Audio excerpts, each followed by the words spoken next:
Hi, Lost Canuck here. In today's video, we're going to be doing a very in-depth review on my new Blazn Grand Slam pellet grill.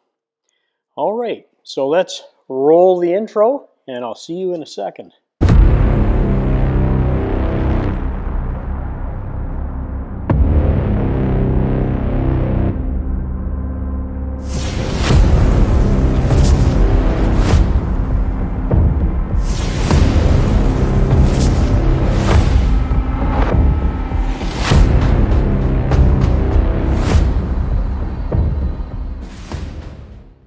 All right, well, now that the intro music is over, let's get down to some of the things that I really like about this grill, or some of the pros, and some of the things that are a little bit nitpicky and that I don't like about the grill. Okay, so let's get into it. Here's some of the pros that I do like about this grill. Number one, the pellet hopper size.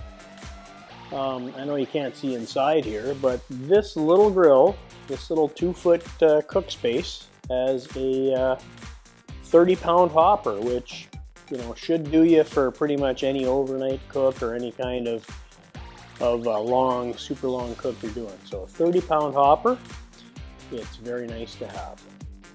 This the control system is by Roanoke Controls. They branded Blazn. The same panel is used on tons of pellet grills, but this thing's been around for a long time. Okay, now it's time tested and true. It's very reliable, and some of the only things that are negative on it would be don't leave it out in the rain or uncovered, because it will screw this up. But anyway, so that's nice. So it uses this Roanoke Controls time tested and true. They've added this neoprene gasket all the way around to keep the smoke in. Okay, that's very nice. They have these roller grates. It's maybe a little gimmicky. Are they really needed? Probably not. They bow a little bit, but that's you get these roller grates. Some people like them. I don't mind them. Some people, could do without them. Another thing that comes with your grill, and I like, is the stainless shelf. It's a decent size. You can put your meat on here before loading it into your grill. So, and it folds up. A couple of hooks on the side. So that's another pro.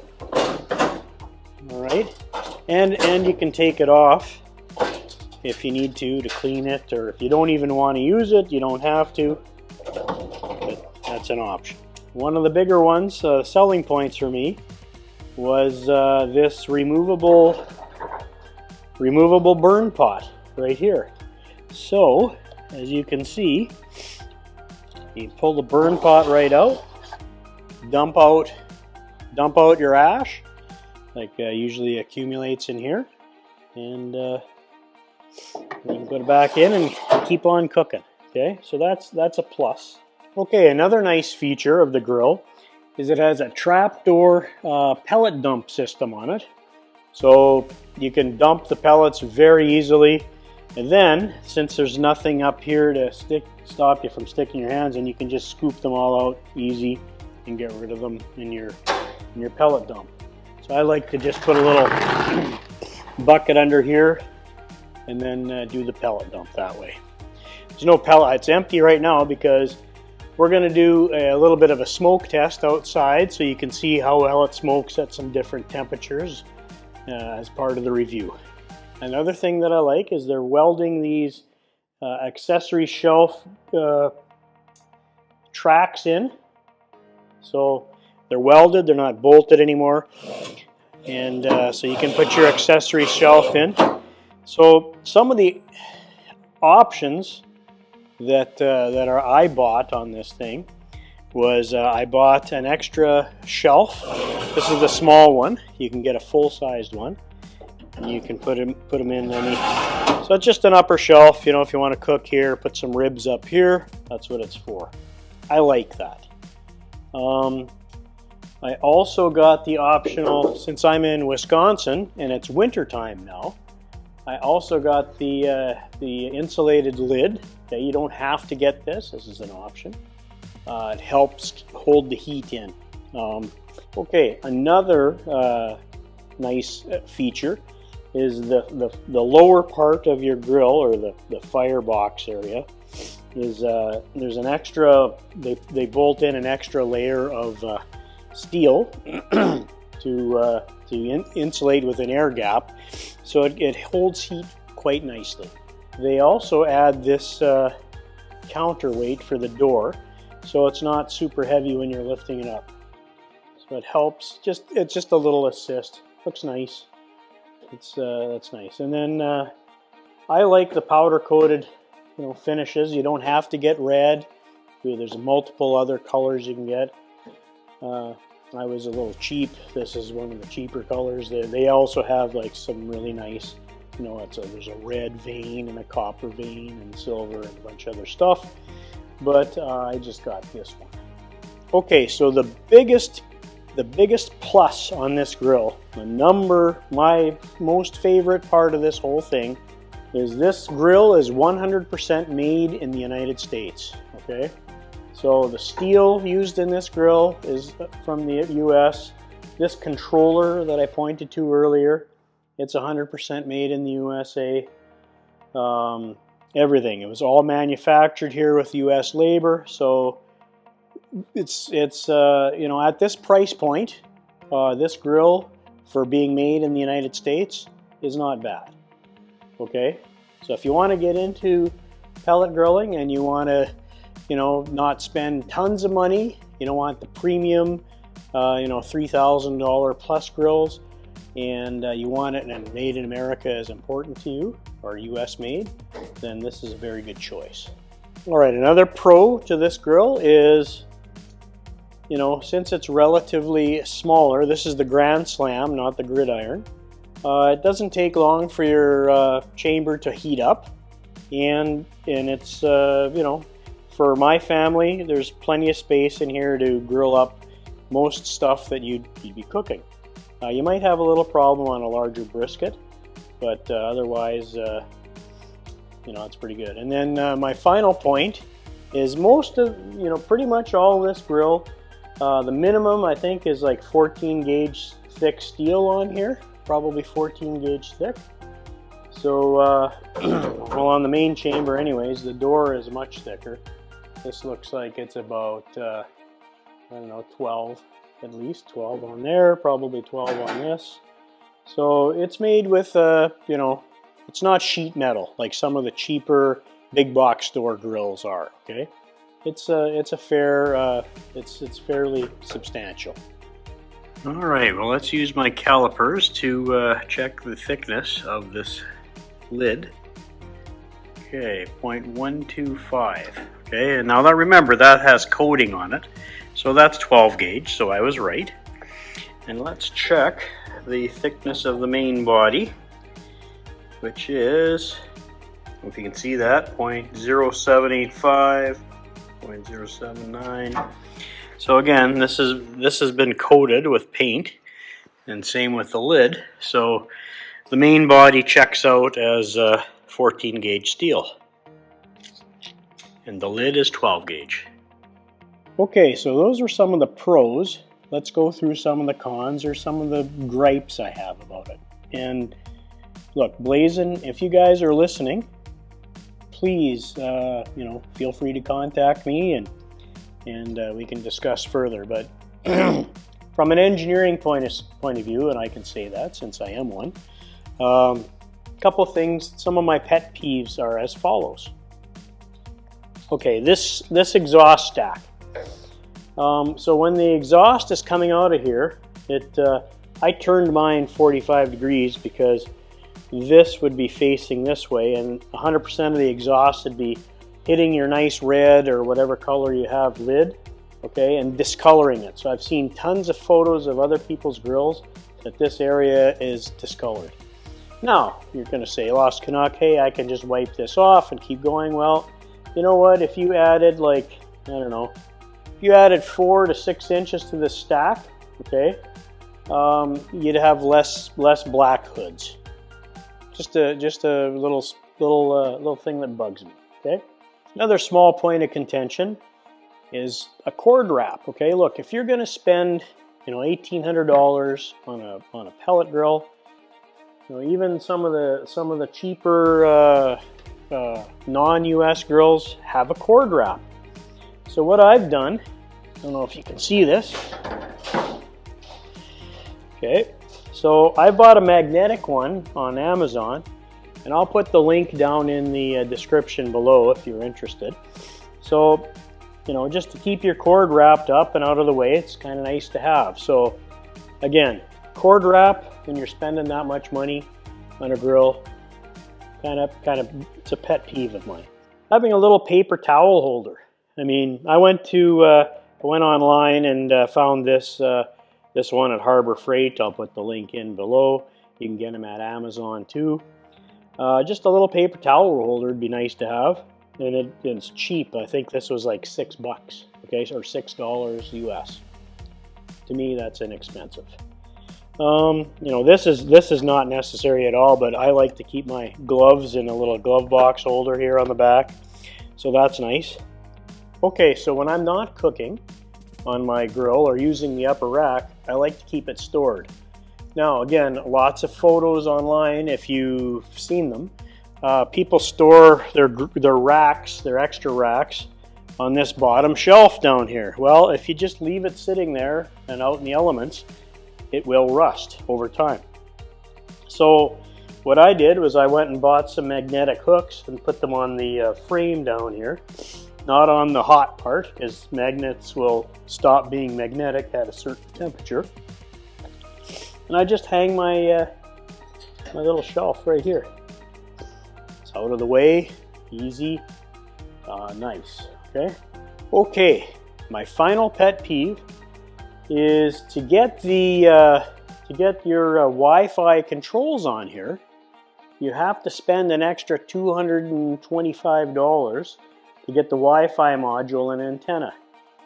Now look, Blazn, like most of the cheap sheet metal big box store guys, include Wi-Fi on their control systems. Again, pet peeve of mine, but when you're laying out this much money, having Wi-Fi for an app, would be nice. One last pet peeve is this controller only has one wired probe port, which brings me to a point. I'm getting some exciting new wireless probes, which I'll be showing on one of my next videos, which a lot of people are going to. But look, one probe port, probably not. You should have at least two, because you're probably going to cook two things on here. Okay, so here's some basic dimensions. Okay. So our cook chamber on the inside to the inside of the cook chamber is 24 inches. So you have 24 inches of room across, but usable space, because these brackets are in the way, is about 18.5 inches. Okay, so you got between this bracket and this bracket about 18.5 inches of space. Back to the back wall, to the front where the door closes, you're almost 20 inches. You're about 19 3/4. So X would be 18, Y is 19 1/4, and your Z dimension, or Z, depending on where you live, is 12 inches. Okay, and then there's 3 different rack heights here. So you can put the rack 2 inches off of these bar grates, 5 inches off these bar grates, or 8 inches off the bar grates. I don't know if you could see that if you zoomed in, but those are your dimensions. All right. So again, it's a smaller grill. It's a great place to start off at if you've never owned one and you want to try an American grill. This is a good place to start for pellets. All right, well, you can see I've got a bag that's already been opened of Lumberjack 100% hickory pellets, which is what I really like to run in this grill, or Bear Mountain hickory. also very nice, or the lumberjack char hickory. But anyways, I'm going to put these pellets in the hopper, and let's go outside and do some smoke testing. Okay, and I'll put the camera right by the stack so you can see how much smoke comes off at a few different temperatures. And hopefully that'll be of good information for you guys out there that are, interested in getting one of these from Blazn. Let's go outside. See you out there. All right, well, we're outside and we've got the smoker on, and you're probably wondering, hey, what are we doing out here? Well, it's kind of cold here in Wisconsin. It's about 35 Fahrenheit or +1, +2 Celsius. It's cold and windy. I don't know if you can even see the smoke coming out here. I've preheated the grill to 350 to heat the steel up inside, okay? Because it's very cold outside and windy. It's about 35 Fahrenheit or +2 Celsius or so. And want to get the steel preheated. I've set the grill back down to 180, which is the first spot of where people normally start smoking pork ribs, that stuff. I'm going to go 180, 200, and 220. That'll be the range, because that's your smoke sweet spot. So join me here when we hit 180, and I'll see you in a minute. All right, well, I'm back. I don't know if you can see me through all the smoke, but the controller's set at 180. It's kind of leveling out. It's leveled out. You can hear the fan kicking in and out. And 180 produces a lot of smoke, okay? So again, these are the lumberjack 100% hickory, and you can see it's really windy. I don't know if you can see the smoke blowing on me. But we're at 180, so this is about the one kind of smoke level you should expect at 180. Let me open up the lid so you can look inside quickly. All right. I don't know if you can see inside here, but there's a lot of smoke coming off the top. There's none coming out of the stack right now because the lid's open. So again, that's 180. I'm going to close the lid now so I don't get smoked out too badly. And then we're going to go to 200. And then once it levels at 200, we can look at the stack and look inside. All right. Well, I'm back. You're probably noticing, hey, Lost Canuck, it's daytime. What the heck's going on? Wasn't it just dark a second ago? Well, I'm living in an amazing time warp universe. Just kidding. Look, I don't know, last night somehow I forgot to record the 200 and 225 or didn't press the button or whatever. But so we're back here this morning just finishing off the test. I've got it set at 200. It's leveled out. I don't know if you can hear the fan kicking in and out. I can smell the smoke. I don't know if you can see it hitting me or not, but it is hitting me. There it is. Going from 180, where there was lots of smoke, to 200, and there's slightly less smoke, but it's still smoking. I would say maybe 50% the smoke, so you can see it coming out of the stack here when the fan kicks in and it's burning. We'll open the chamber, and you can see, yeah, lots of smoke at 200, so that's 200. Okay, stay tuned, we're going to go to 220. All right, back again. We're at 220, kind of the upper end of the smoke sweet zone. As you can see, it's still smoking pretty good. So it reduces about half every 20 degrees you go. So 180, great smoke. 200, less smoke, but still smoky. We're at 220, upper end. I think you can see the smoke coming out of here. It's thin blue. It's the kind of smoke you want, good quality. So here we are at 220. You can see the actual. Yeah, it's at 220. Still smoking. I'm going to open the chamber up so you can look inside. And so less smoke, but there is smoke there. All right. So thus concludes me showing you guys, the smoke quality coming out of the Blazn Grill Works Grand Slam grill. I hope that was helpful. All right, Lost Canuck here. First of all, thanks for watching, and please hit the subscribe and like button if you liked the video and you found the information useful.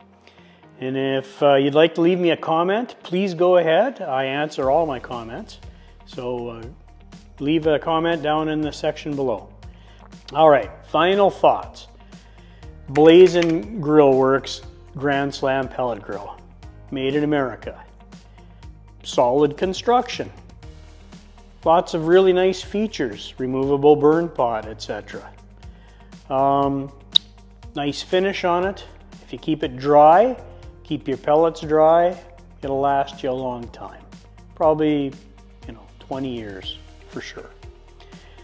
Some of the things that I didn't like about it was, smoke production, maybe a little less than I'd like to see.